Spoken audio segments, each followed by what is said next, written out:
하나님께서 여러 가지 사역을 우리에게 맡겨주시는데 그 사역을 할 때마다 우리가 성급할 때가 많이 있죠. 곧바로 결실이 나타나지 않으면 우리가 아둥바둥하고 막 간절한 마음으로 애타는 그런 마음을 가질 때가 있습니다. 전도할 때도 공을 많이 들였는데 전도의 열매가 곧바로 나타나지 않으면 우리가 실망할 때가 있죠. 오늘 그런 분들은 이 마가복음 4장에 나오는 저절로 자라는 씨앗의 비유를 통해서 큰 깨달음을 얻고 또 은혜 받는 그런 시간이 되기를 바랍니다. 저절로 자라는 씨의 비유. 마가복음 4장 28절. 땅이 스스로 열매를 맺되 처음에는 싹이요 다음에는 이삭이요 그 다음에는 이삭의 충실한 곡식이라.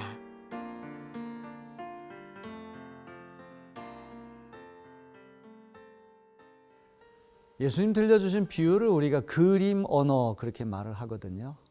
그림으로 생생한 이미지를 통해서 말을 전달하는 것입니다. 오늘 마가복음 4장에 나오는 저절로 자라는 씨앗의 비유, 몇 구절 되지 않은 짤막한 비유인데 여기 보면 농부도 나오고 씨앗도 나오고 땅도 나오고 싹도 나오고 이삭도 나오고 또 열매, 낫, 추수, 정말 농사 짓는 것과 직결되는 여러 가지 그림들이 생생하게 우리 눈에 잡힙니다. 사실 이 비유의 줄거리는 굉장히 평범합니다. 어떻게 보면 굉장히 하찮은 이야기일 수도 있습니다. 어떤 농부가 땅에다 씨앗을 심었는데 씨앗을 심은 다음에 밤낮으로 자고 깨는 일을 반복합니다. 굉장히 무심합니다. 심지어 좀 게을러 보이기조차도 하지요. 그런데 이 농부가 밤낮으로 자고 깨는 일을 반복하는 동안에 그 땅 속에 심어진 씨앗이 저절로 발육을 해서 땅이 스스로 자동으로 알아서 추수 때가 되면 열매를 많이 맺게 해준다고 하는 그런 이야기입니다. 그런데 이 비유는 26절에 보니까 하나님의 나라와 관련된 비유입니다. 예수님 들려주시는 비유는 크게 하나님과 하나님의 나라에 대한 비유가 많거든요. 하나님은 누구도 본 적이 없습니다. 하나님의 나라 아무도 가본 적이 없습니다. 아무리 우리가 설명을 하고 미사여구를 총동원해서 설명한다고 할지라도 하나님을 우리가 포착할 수 없습니다. 하나님 나라 설명할 길이 없습니다. 분립 문자, 선불교에서 얘기하는 문자로 성립이 안 됩니다. 그런데 예수님은 짤막한 이 농사 짓는 이야기, 이런 이야기를 옆에다가 툭 던져놓고는 하나님 나라가 이런 나라야 우리에게 넌지시 일러줍니다. 비유가 헬라 말로 파라볼레, 여기서 패러블이라는 용어가 나왔어요. 파라라고 하는 말은 옆에고 볼레는 던진다는 말이거든요. 이 짤막한 이야기 한 편을 옆에 툭 던져놓고는 하나님의 나라가 이런 나라야 우리에게 일러주시는데 비유에 묘미가 있습니다. 오늘 이 평범하기 이를 데 없는 이야기에서 우리는 농부의 처신을 주목해 봐야 할 것입니다. 농부는 일단 땅에다 씨앗을 심은 다음에 놀랄 만큼 무심하고 놀랄 만큼 태연하고 놀랄 만큼 마음이 평안합니다. 내가 심는 노력을 다한 다음에는 땅이 저절로 알아서 열매를 맺게 해줄 거야. 그런 확신을 갖고 편안한 마음으로 밤낮 자고 깨는 일만 반복한다는 것이죠. 어떻게 이 씨앗이 땅속에 들어가서 어떻게 발육을 하고 어떻게 자라나서 추수할 때가 오는가, 거기에 대해서 알 필요도 없고 연구할 필요도 없는 것입니다. 그냥 믿음으로 기다릴 뿐인 것이죠.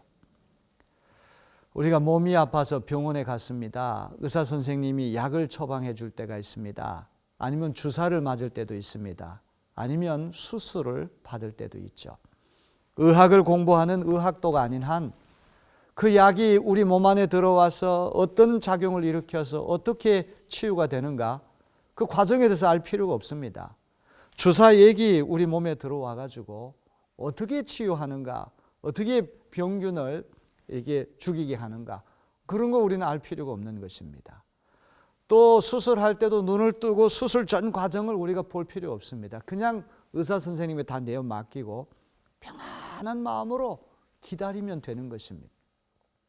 좋은 치유가 일어나기 위해서는 좋은 믿음이 필요하죠.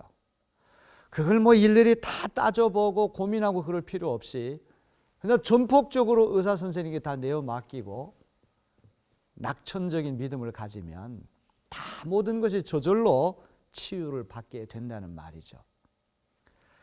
하나님의 나라가 인간이 아둥바둥 애를 많이 쓰고 수고를 많이 하고 고생을 많이 한다고 해서 우리의 노력 때문에 성취해서 얻어지는 것이 아니라는 거죠.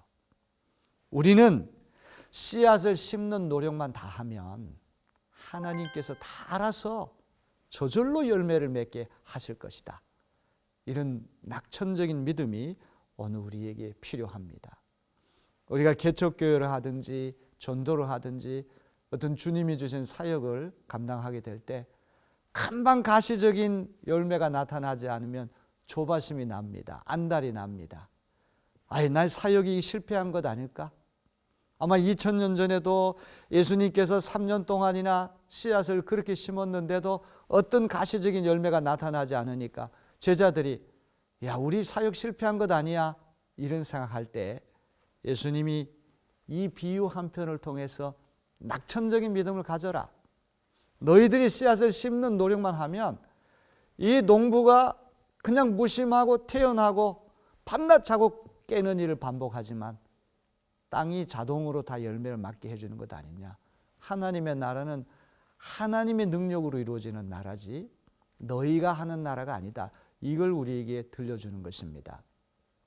우리가 이 비유를 오해해가지고 그러면 우리 인간 편에서는 아무것도 하지 말라고 하는 이야기가 아닌가? 그게 절대로 아니죠. 우리 인간은 심는 노력, 또 열심히 물 주는 노력을 해야 된다는 말입니다. 고린도전서 3장 6절에 바울 사도께서 말씀하십니다. 나는 심었고 아볼로는 물을 주었으되 오직 하나님은 자라나게 하셨나니. 바울 사도와 아볼로는 물을 주고 또 심고 물을 주는 그런 역할을 하지 않았습니까? 두 사람의 역할은. 그러니까 우리도 심는 역할 또 물 주는 역할은 계속 해야 된다는 말이죠. 그러면 하나님이 다 알아서 모든 하나님 나라가 발전할 수 있고 확산할 수 있도록 하나님이 간섭하신다는 말씀입니다. 종교개혁자 마틴 루터가 이런 말을 했습니다. 내가 비텐베르크 맥주를 한 잔 마시고 있는 동안에도 복음은 제 갈 길을 가고 있다. 루터가 종교개혁을 촉발시켰습니다. 그는 그걸로서 소임을 한 것이죠. 그러면 이제 하나님께서 간섭하셔서 이 종교개혁의 어떤 열기가 유럽 전역에 번져나가게 해서 중세시대가 저물고 근세가 밝아오게 되고 또 우리 개신교회가 생겨난 거 우리는 너무나 잘 알고 있습니다. 우리는 농부처럼 씨앗을 땅에 심는 역할, 또 물을 주고 열심히 우리가 가꾸는 역할, 그 소임만 다 하고 결과에 대해서는 하나님께 다 내어 맡기면 땅이 저절로 알아서 열매를 맺게 하듯이 하나님 모든 것을 알아서 해 주실 줄로 믿습니다.